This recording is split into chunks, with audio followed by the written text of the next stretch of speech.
People sometimes talk about moving abroad as though you simply sell your belongings, buy a plane ticket, and begin an exciting new life. That makes a wonderful movie plot. It is not a financial plan, however. I moved abroad in my 50s as a single self employed woman. I didn't have a spouse's income. I didn't have an employer paying for my relocation. And I didn't have a guaranteed salary waiting for me when I arrived in Germany. My income came from teaching English online, and online students can pause their lessons, go on vacation, or disappear completely. So before I moved, I had to prepare for much more than airfare and the first 3 months' rent. I needed savings, I needed portable income. I needed health insurance, access to my American bank accounts, and money for temporary apartments, deposits, and unexpected expenses. I also needed enough money to survive the possibility that my original plan might not work. I didn't prepare perfectly. There were extra expenses I underestimated and problems I never anticipated. But I did not arrive in Europe with a suitcase and simply hope the universe would take care of the rest. Today, I'm sharing how I prepared financially to move abroad and what I believe a single self employed person of any age should consider before making a similar move. This is not financial advice, it is the honest experience of one person who wanted more freedom but understood that freedom costs money. The first and most important thing I did was create a substantial financial cushion. Before moving abroad, I sold my home, and I did not treat the proceeds as money I could casually spend. I treated that money as the foundation that would give me time to build my new life abroad. I'm not going to disclose my exact savings. I don't think anyone needs to publish her bank balance to prove that she prepared, but I had enough to cover much more than a few months of expenses. That mattered because I wasn't moving into a permanent apartment with a predictable salary. I knew I might have to pay for temporary accommodation. I knew my freelance income would fluctuate, particularly in the summer. I knew there could be medical expenses, immigration fees, deposits, and mistakes that cost money. And I knew that finding a long term apartment in Germany might take longer than I hoped. A financial cushion does not eliminate anxiety completely. I can confirm that from personal experience, but it prevents every unexpected expense from immediately becoming an emergency. There's a major difference between thinking, this is going to cost more than I expected, and if I pay this, I won't be able to eat next month. My savings gave me time. It gave me the ability to leave an unsuitable situation, change cities, survive a slow tutoring month, and reconsider a decision without immediately becoming financially desperate. For me, that was not luxury, it was safety. The second thing I did was build income that could travel with me anywhere. I didn't wait until I arrived in Germany to ask, how am I going to earn money? How am I going to pay rent? I had already transitioned from a corporate career to teaching English online. I started at a low hourly rate because I had no experience teaching English. Over time, I raised my rates, developed a teaching style, and built relationships with professionals around the world. So that by the time I moved, I had an established profile, student reviews, and a documented history of my earnings. And that was important for two reasons. First, I needed income to support myself, obviously.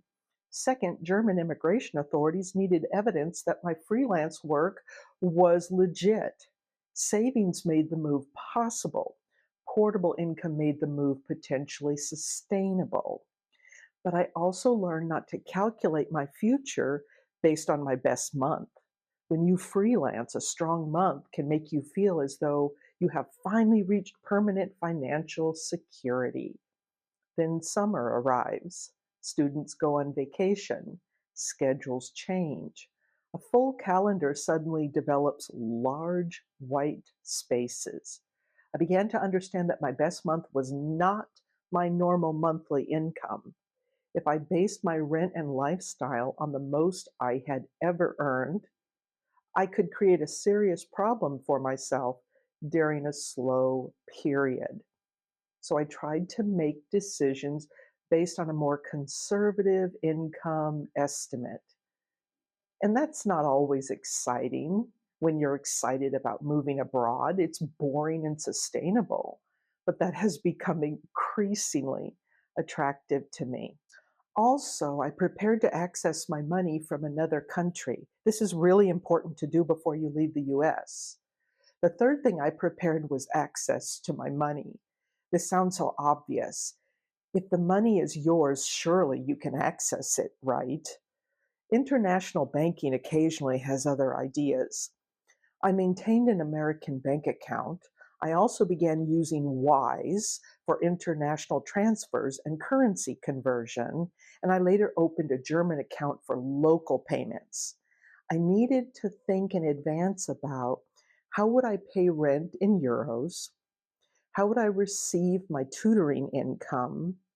How would I transfer money without paying unnecessary high fees? How would I make German payments that required an IBAN number? And what would happen if an American bank sent a verification code to my US telephone number? That final question became much more important than I expected. A person can have money sitting safely in an account and still have difficulty reaching it if she cannot receive the 6-digit code required to log in.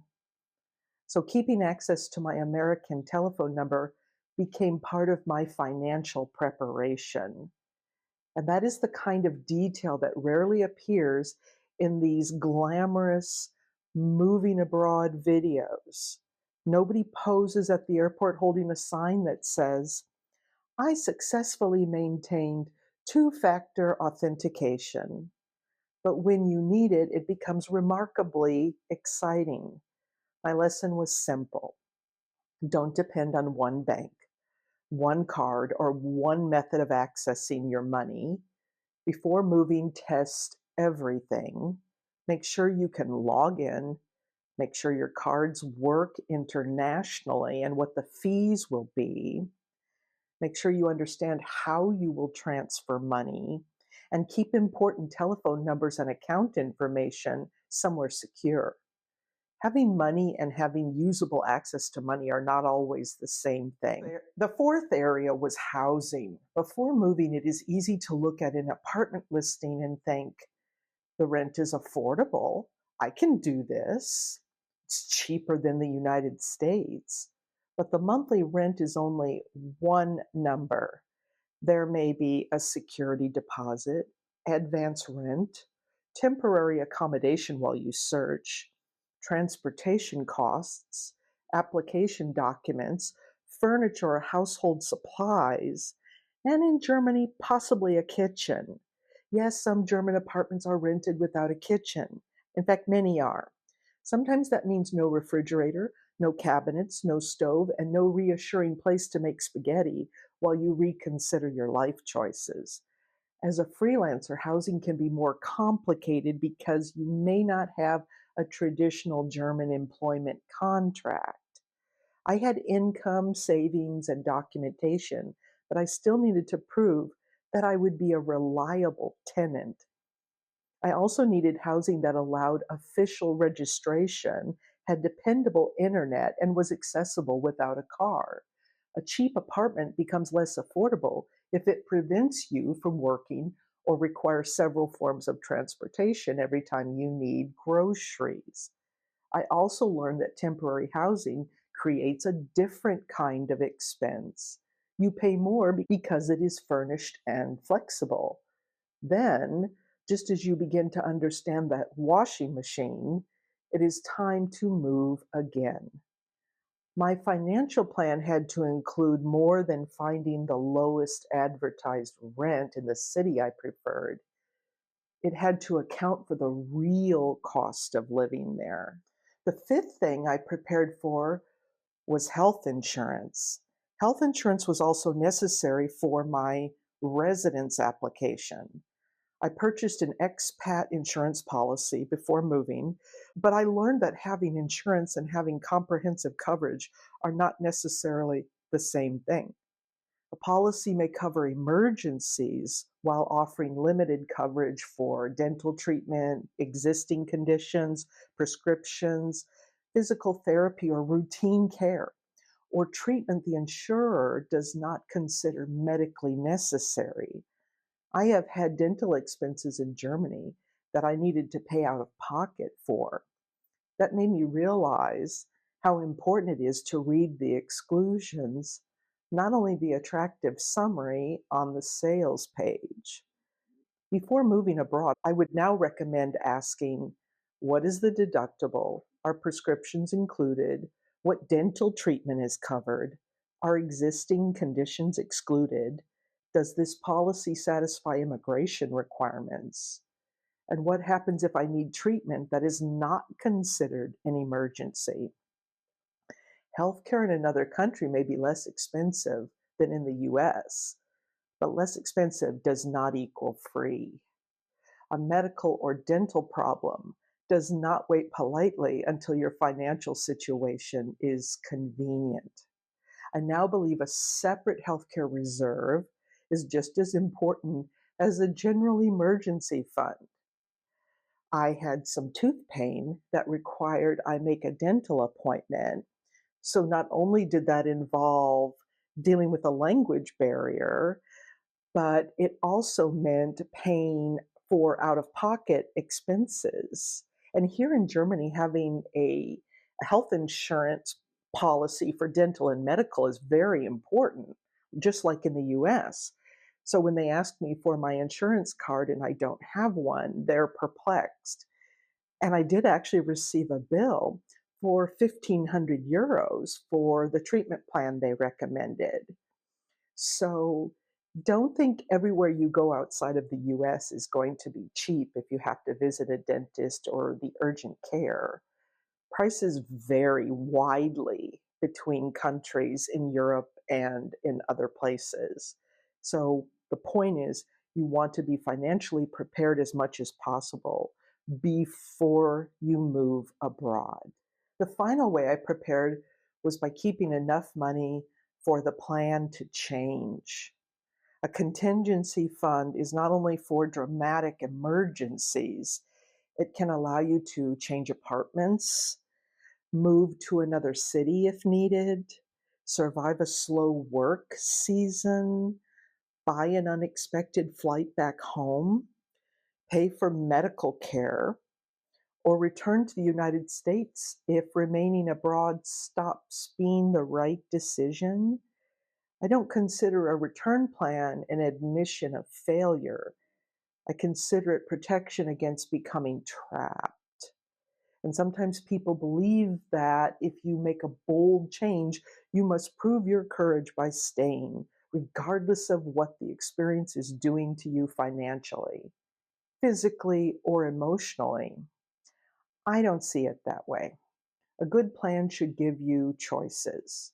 It should not force you to defend a decision long after the decision stops working. I'm still building greater financial stability while in Germany. I still depend too much on one teaching platform.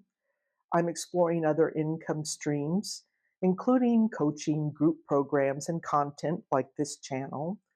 I didn't have every part of my new life solved before I got on the plane, but I prepared well enough to give myself time to keep working on it. And that may be one of the most valuable things money can buy. Not possessions, not status, time and choices.